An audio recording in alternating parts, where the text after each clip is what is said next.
To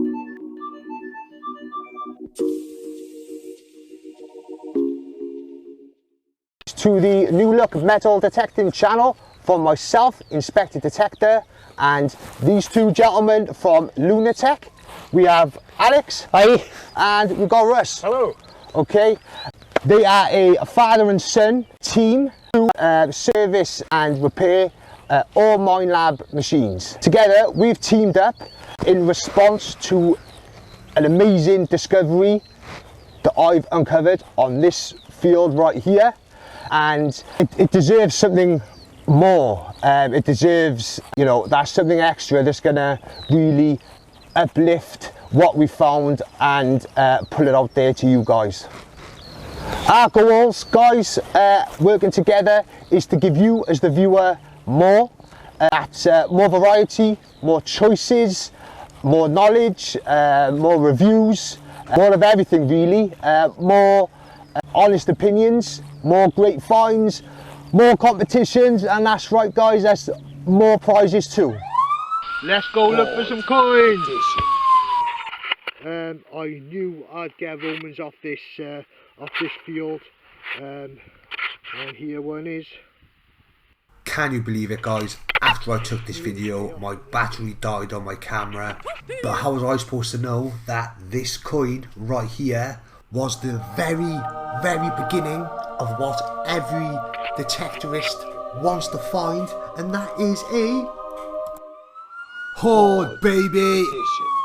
This location is on one of my permissions, and I've been saving this field up for quite some time. I'd already put the time in, I did the research, I read the books, I studied the maps, I had asked the locals, and I was expecting to pull something up from this field, but I wasn't expecting this. What my father always told me was always use the right tool for the job. This is the weapon of choice for Inspector Detector. This is an ultimate high performance treasure detector. It's going to find you stuff in all terrains. It's waterproof. It's got wireless audio, the most accurate target identification, FBS 2, Smart Find 2, GPS, Y-Stream. It's totally customizable and it goes deep as hell. It's as easy or as in-depth as you want it to be.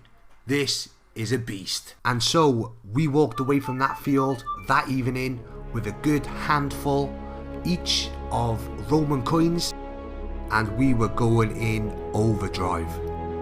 We are proper detectorists, so we dealt with it the proper way. The farmer and his wife, first point of call. Second point of call, my finds liaison officer, Mark Lodwick. He confirmed that the amount we had legally got to be declared, and we would have to wait a full week to return to that field. My heart and my head kept telling me all week, Inspector, you know there's loads more coins up that field, get yourself back up there. So this is it everyone, with a full battery and 2 cameras, an early morning start, 4 bags of sweets, 12 pack of wagon wheels, ham sandwiches, a toffee crisp, 4 Mars bars, and a caravan. The time had come to return to the field. So coming up guys, live from the field with Inspector Detector and Simon Crash, and of course a huge contributor to these videos, Lunatek. Okay guys, I am onto my first signal. I haven't moved far, probably about 2 meters away from where I did the intro video. This is about 3 meters away from the find spot of the 19 coins, and I think this is one. The signals on a CTX are really poor signals. You would just I personally, in the past, I would have walked past these. Let's hear it.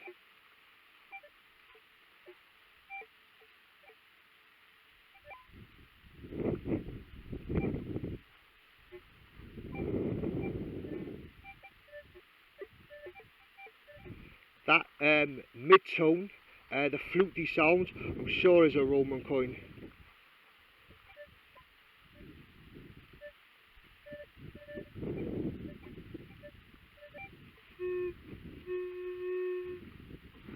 Let's have a look, guys.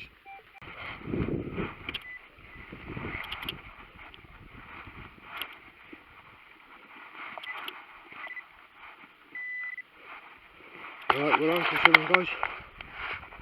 How's that work, guys?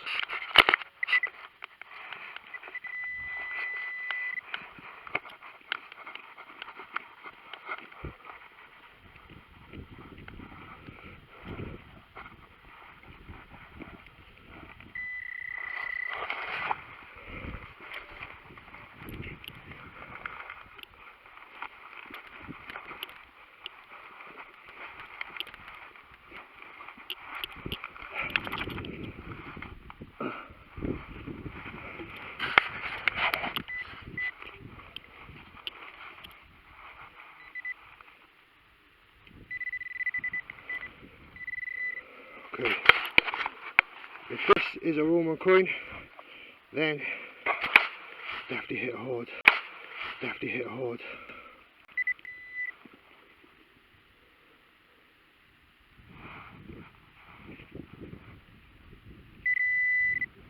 Oh, this is one.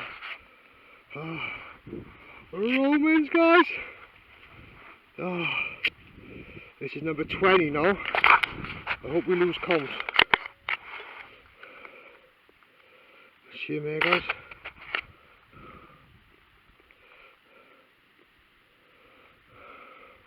God, he was deep, man.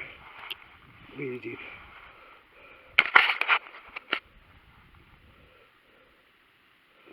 Roman.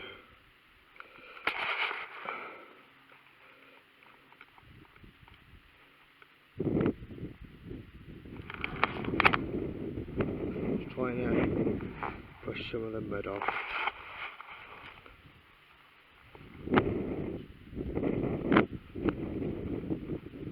Oh, it's another nervous Roma type. Constantine. 330 to 337, is it? AD. It took a bit of work to find that, guys, but that's a first signal. Poor signal, but right, on to the next, guys. That's our Roman. Got one by here. These signals were, well, bloody weird. It's almost as like you had to tease out the signal. The area was very, very rocky and it was mineralised quite badly. But this was a site that you had to really, really concentrate on finding these coins. But I tell you what, I was loving it. You just go straight away. Oh, there it is. Once a possible target was located, the next mission was to actually find it. There were so many flakes of iron, hobnails and other ferrous material. At times I was unsure if I was pinpointing the right target.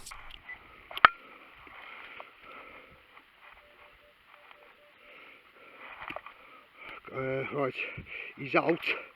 You saw how hard that was to find, especially the last one over there. This is the signal he's given when he's out, alright? Completely changes.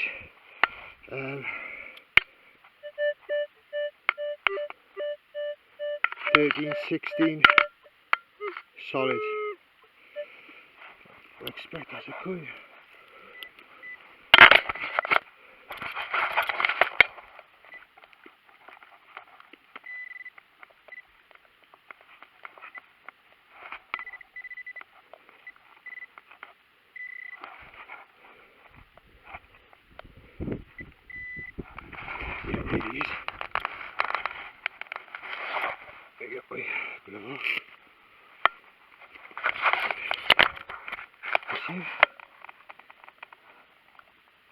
Another Roman, guys.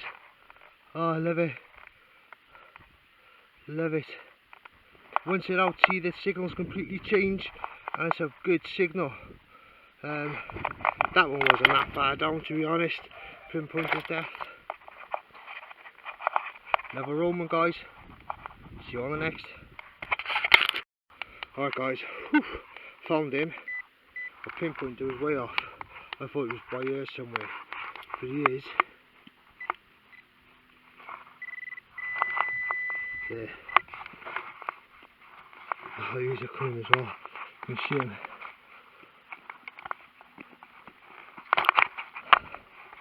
Just there. I'm sure I got another one by there as well.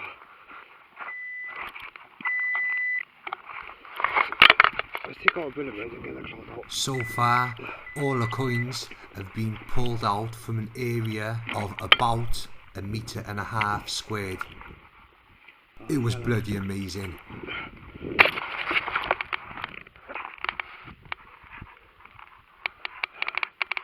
Another Roman, guys. Hey guys, another one. He's out.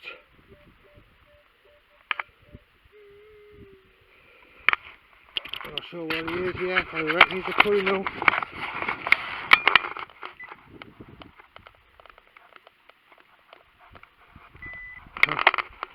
And you see him, spot the coin.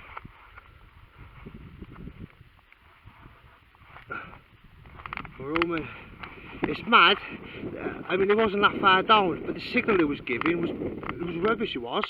As soon as you pop him out,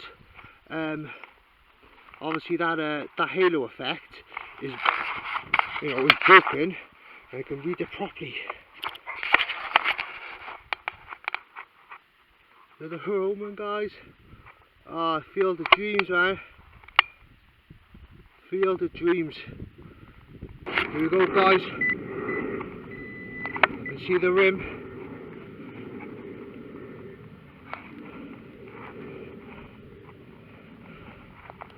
Another Roman there, guys.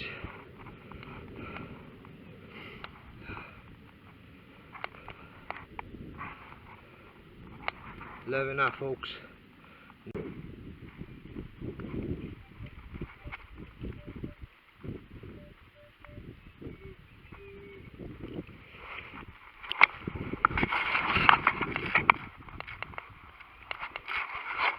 Don't know what is going on.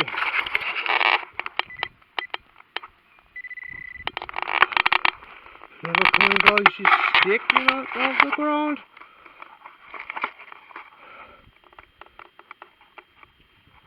This came from the same hole as the last one. Double coin. On to another one, guys.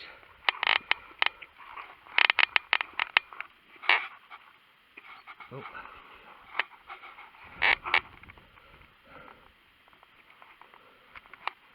Another Roman. Alright guys, got another one.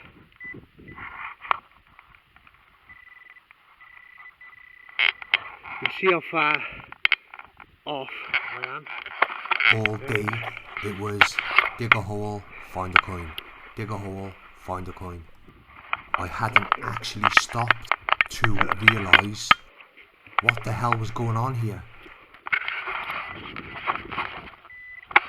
Oh, there's a big one, is it? Oh no, it's been mud. There's never one. Oh, there's never a coin.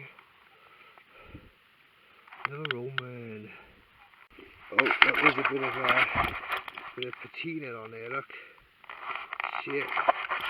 See it just there? The green.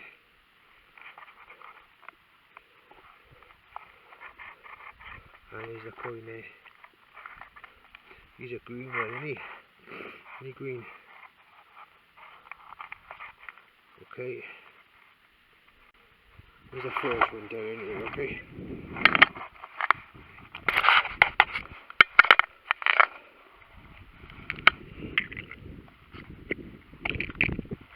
Mountain up.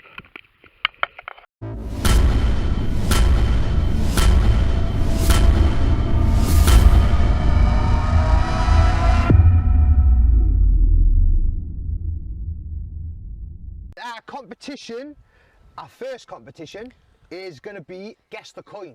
So basically what I'm going to do, I've buried a coin, I'm going to scan over the coin, and all you got to do, guys, is guess what coin is buried. Here's Alex to explain what prizes we're giving away courtesy of Lunatek. So we've got some Renaissance wax, which is used to treat your relics and old coins, and which protects them. Do you want to show that to camera? Yes, I do. Here we go, guys, pretend. Some Renaissance decorroder, which is used to remove the crud on old coins, especially beach finds. And we've got some Minelab gloves. And I forgot to say about renaissancewaxes.com. Don't forget to check out our renaissancewaxes.com. There you go. RenaissanceWaxes.com, guys, have a look. I've got some Minelab gloves. There you go. We're also giving away an out of warranty service up to the value of £250, including free return postage. I think that's about it. Thank you, Alex. Just to recap, Minelab gloves, one pair of, they're about £40. A courtesy of renaissancewaxes.co.uk.com, sorry, .com, wax, and also the liquid decorroder. Also, Lunatek are giving away up to £250 discount on any Minelab machine when it needs either a service or a repair. It includes free postage and packaging and parts. Thank you, Russ, behind the camera there. Yeah, so we've got 4 prizes. Potentially you could save a fortune, especially on that deal from Lunatek. Let's get started. The tones are set to 50 tones, and I am using a high trash target response, okay? High trash, and it's on 50 tones. I'm going to give you a couple of clues to help identifying the coin easier, and here they are. Russ is going to tell you the 2 clues, guys. Okay, the coin was made between 1650 and 1950. That's the first clue. That's correct, yeah. Second clue is it's a milled coin. A milled coin. Okay, so I am going to scan over the coin. You can listen to the sound, and you can see the tag ID on the screen. Okay, here we go.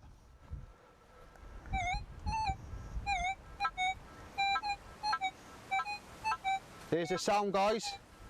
The numbers are 1242, 1243. It's saying it's 12 inches deep.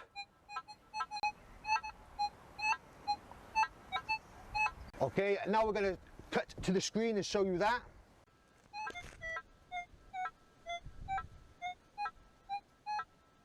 Play them back, Alex, make sure they're okay.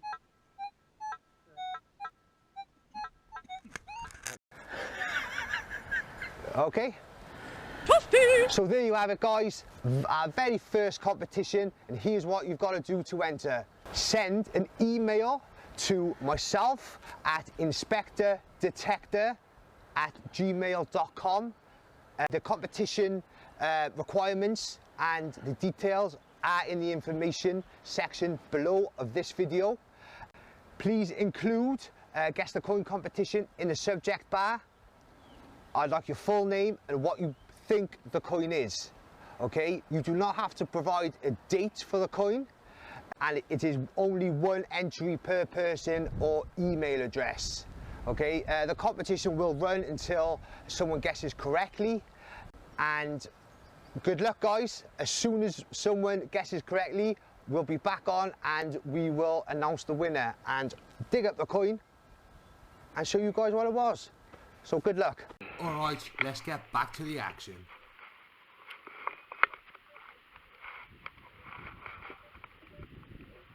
Oh, there he is. He fell into the hole. I can see him right there. See him there, guys? It's another one.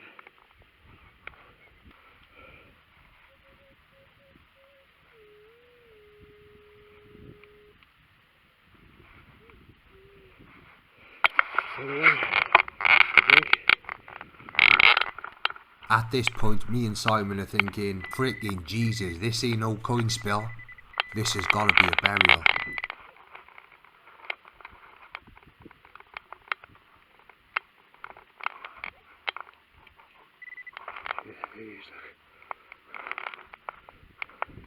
Never rolling for the collection, guys.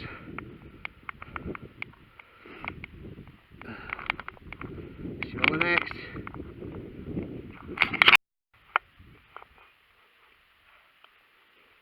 Why is that giving a lower tone then?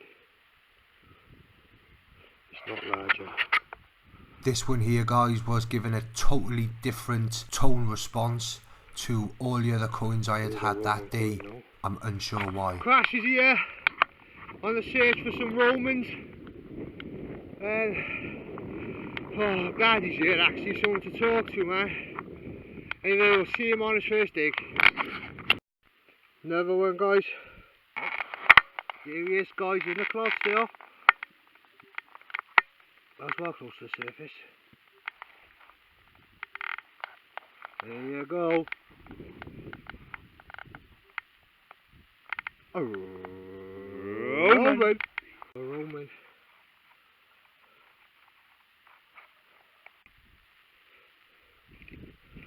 Side D, another Roman for the inspector. Crash on another one, guys. Oh, could be a nice one, eh? You don't see that too often, guys. A coin on a side. See there? Roman coin on a side. Where I found him.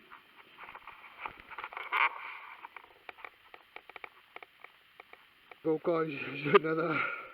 From sunrise to sunset, digging Roman coins all day long.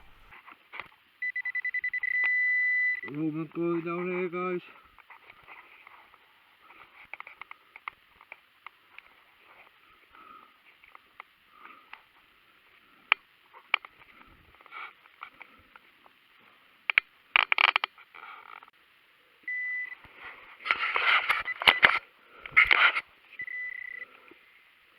Oh, another coin.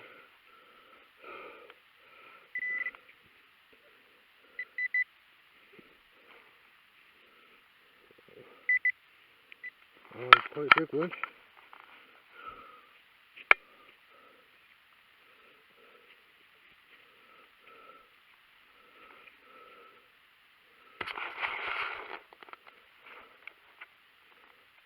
Probably the biggest I've had, to be honest. Okay, well, see you on the next. Roman. Love it, man. Absolutely love it. Right, guys, it's getting dark now, okay? But all the coins I've had today, which is a fair few, have been just in this area here. You can see what I've just been digging here, like, you know. The majority from around there, but I haven't moved out of this area, so whatever's a bit further up by that bin or down there, who knows. But I'm picking up coins all the way, you know, down here. There's one by that rock sticking up there. That's definitely a coin, I would say. And yeah, I haven't even done that bit of grass by there. But you live to fight another day. What an absolutely wicked metal detecting experience those first 2 trips were. These are just some of the coins me and Simon had between us over the first 2 outings to that field. After the first initial 19 coins, I did speak to my finds liaison officer and he did say they must be declared, which I already knew. Me and Simon knew and felt that there was just more coins there. I mean, we spent all day digging these up because they were mostly deep and covered by rocks and masked by iron and other ferrous items. I did also get a trumpet brooch, which is a Roman fibula, and a buckle, but I think the buckle has turned out to be medieval-ish. I had also let the farmer know at this point about what had been discovered on his land, and I'd been to meet with him and his wife. They, of course, continued to grant me permission to basically dig up the rest of the coins. So, with the possibility of there being plenty more coins and still being within the 14 days of legally having to declare the hoard, we headed back up there. So stay tuned, guys. Part 2 is on its way, and it just gets better and better, guys, to be honest. What an amazing experience. Also, guys, coming up right now is the first part of the Lunatek interviews, so stick around, guys, if you'd like to hear more about Lunatek, what they do and what they can do for you.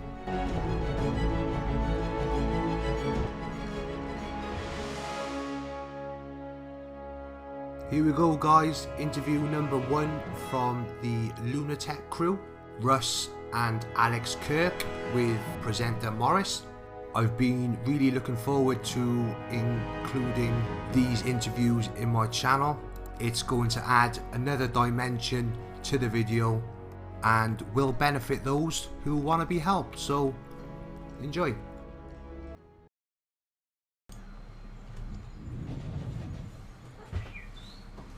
Over to you, Morris. Okay, then.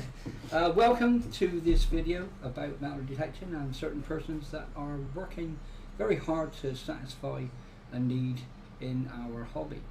I'm with Russ and Alex Kirk of Lunatek fame, and I'd like to ask you guys, can you tell us and the audience a little bit about yourself? You know, where you come from, what you do, and what detectors you use. Alex? So, hi, I'm Alex.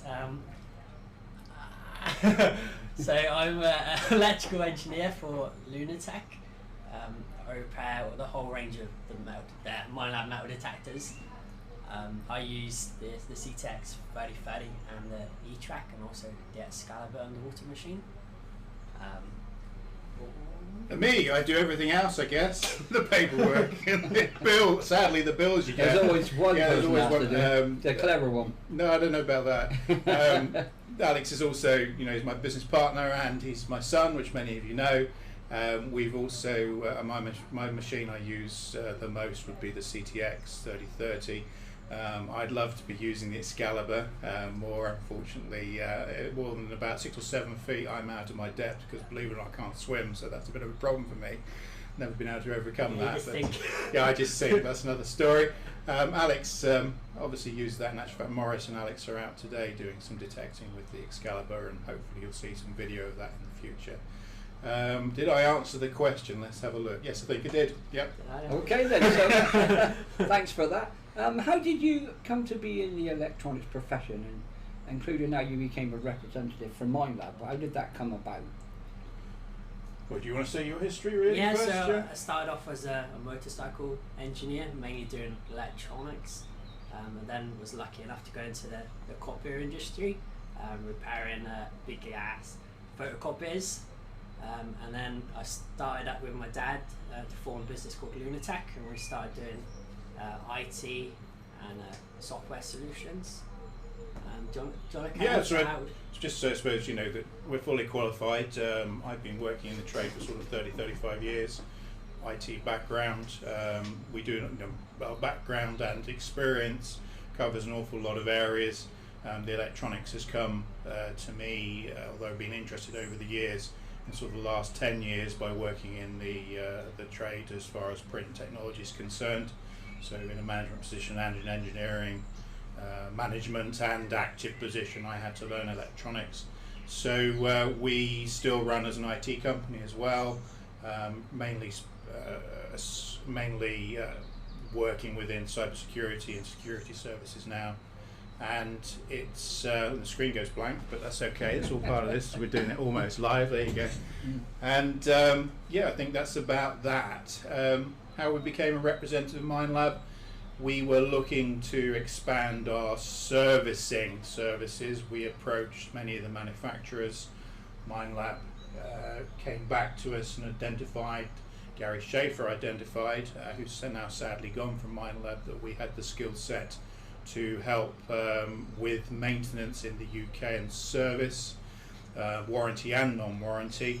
It was a requirement perceived by the dealers and by other service centres that because Ireland had shut, we would be fulfilling that role. I believe we have done that. We offer some excellent services which are managed. We have ticket systems, very fast turnaround and stock, and actually Morris's friend and customer, I think he could probably say something about that. Well, I would absolutely agree that the service that you give is exceptional, and with various people that we've become involved with over time, and with various groups that I run and that we are in, there was a need for highly trained technicians for the Minelab system, and these guys fulfilled that well exceptionally.